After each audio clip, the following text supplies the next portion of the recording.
Powered by the Montana Television Network. This is the 5:30 News on Q2, Montana's news leader.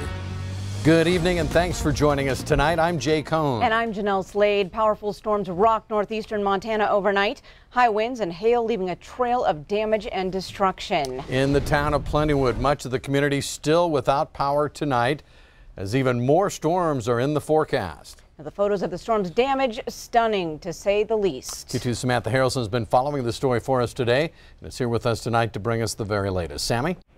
Well, Jay and Jeanelle, that storm ripped through Plentywood with high winds and hail, leaving destruction in its path. Check out these photos from Taylor Ordahl. The National Weather Service says a tornado did touch down in the south end of Plentywood last night, but that most of the damage actually came from macro bursts, producing winds of up to 120 miles an hour. Their preliminary information from a storm survey done today states the highest winds were recorded near the Plentywood Airport.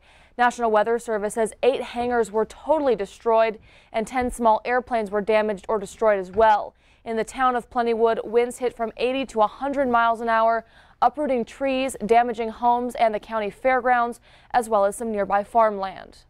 It also hit kind of out towards Outlook, Montana area, which we have a farm out there. I know a lot of the farmers have acres that have been pretty destroyed by the storm. My family's farm in particular, we have about 12,000 acres and about 40 to 50% of it was destroyed. Waking up today and looking at all the more damage that really occurred is just kind of hitting me a little harder, and we really, really are so blessed that no one's been hurt in our area. Now, Sheriff Heidi Williamson says the community has come together to help each other out and get things cleaned up around town. Many residents are now going on 24 hours without power. Williamson tells me their priority is the west side of town where the hospital is. They're hoping to have power on there soon. Jay and Jeanelle? All right, thanks so much, Sammy. Now keep in mind that same storm raged on and wreaked havoc more than 100 miles away in Watford City, North Dakota. This time it hit in the form of an EF2 tornado. Winds there clocked in excess of 127 miles per hour and ripped through that city around 1 this morning. Now, dozens of people were injured in the small town after high winds slammed an RV park. Those wind gusts strong enough to flip and even shred some trailers. At least 6 people were critically injured. And tonight, Mother Nature seems to be stirring up some trouble again. Chief Forecaster Bob McGuire joins us with more on that. Bob. Could be round 2 again tonight for those folks. Let me show you what we have going for us. Right now, the Doppler radar is showing a line of showers and thunderstorms making its way basically from Wyoming all the way up in towards the Glasgow area. And we still have some big thunderstorms in that area as well. So take a look at this. We still have a severe thunderstorm watch for all of mostly eastern Montana. It does include Billings all the way up towards Glasgow and places like that. We also have a severe thunderstorm warning right now going through, I believe it's Petroleum County in towards Phillips County. We're seeing a half-inch size hail and also 60-mile-per-hour winds with that storm. And also this, we have a heat advisory and another severe thunderstorm warning with 1-inch hail and also reports of 60-mile-per-hour winds up there north of Glasgow as well. And so as you can see, it's going to be a busy night. We're looking at a lot of problems. Also some more fire danger in Wyoming. We'll talk more about that coming up in a few more minutes. Jay, Jeanelle? All right, thanks, Bob. Elsewhere tonight, a baby left alone for 9 hours in the remote Montana wilderness, abandoned but found alive in what authorities say is really a miracle. An Oregon man now faces felony charges for his alleged role in that crime. I love that kid. Okay, hang on. I love my kid. You people.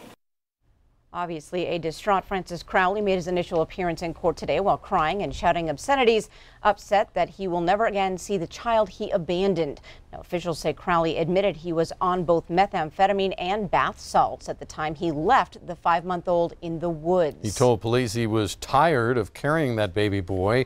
Missoula County Sheriff deputies found Crowley after responding to reports of a car crash near Lolo Hot Springs. But authorities say Crowley was too intoxicated to help out officers find that infant.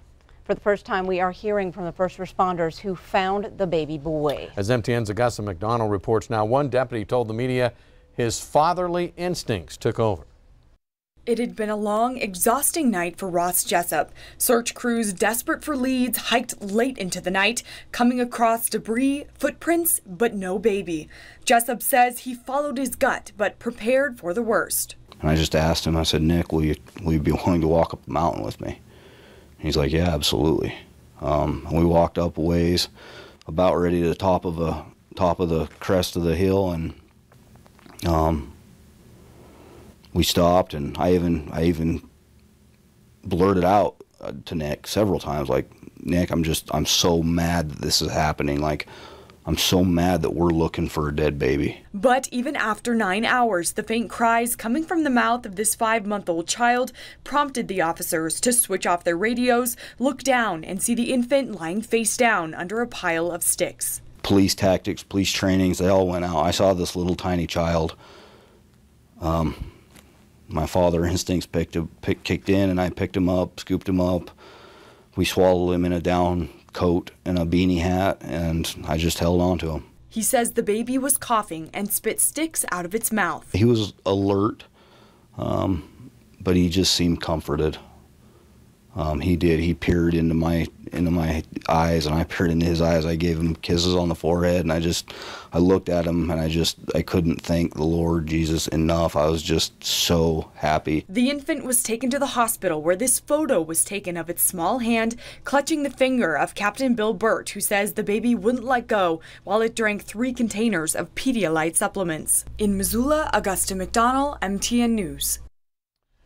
Quite the story. Now, one survival expert tells us it's really remarkable this baby was able to make it through the night. Temperatures ranged from a high of 91 that day to a low of 51 degrees. They say the infant faced severe dehydration, hunger, and predators, but the biggest threat was hypothermia. Hypothermia can start to affect adults even when overnight temperatures are in the low 60s. The baby was already wet, so the cold turned into a potential killer. The big thing with hypothermia is once your core temperature goes down to a certain level, there's no way of restoring it on your own. You have to have an external substance that will warm you, whether it be a fire or hot water put into a water bottle or something of that nature. Just wrapping them in a sleeping bag is not going to help either. They got to have something to generate the heat. Most infants need more warmth than your average adult human. Therefore, it's going to be more critical for a baby in that particular situation. I'm actually very surprised that the baby didn't expire. The picture of his hand holding onto that finger tells the story. Experts say they don't believe that the sticks that were covering that baby boy actually gave him any protection from the cold. In other news tonight, what started as a potentially dangerous situation at the City of Billings wastewater plant is now safe again. Billings Police and Fire, along with Yellowstone County Sheriff's Department and DES, responded to the plant shortly after 1:30 this morning. A methane holding tank started on fire.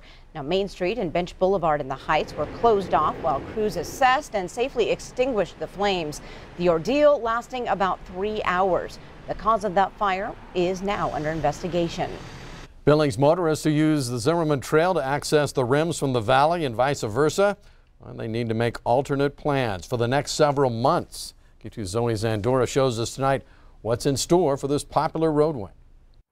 A roundabout at the intersection of Montana Highway 3 is set to start construction July 16th. Zimmerman Trail is already closed for reconstruction of about 1 mile of Zimmerman Trail itself.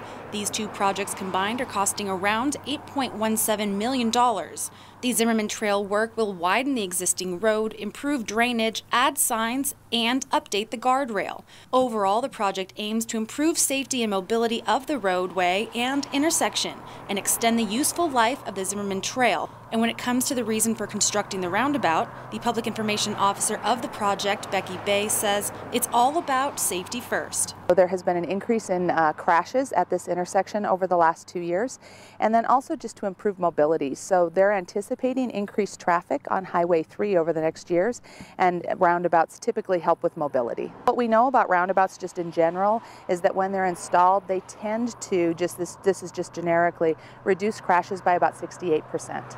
Bay also says, according to studies done in 2015, there were 4 accidents at the intersection, and in 2017 there were 12, doubling the number of car crashes in just 2 years. certainly is about growth and just increased traffic and growth in Billings, and it's certainly part of a larger project to really look at mobility in the Billings area, and particularly on the west end, and that includes some mobility for non-motorized transportation, so bicycles and pedestrians. So this is kind of the first project of several projects that you're probably going to see that increase that mobility for both vehicles and bikes and pedestrians.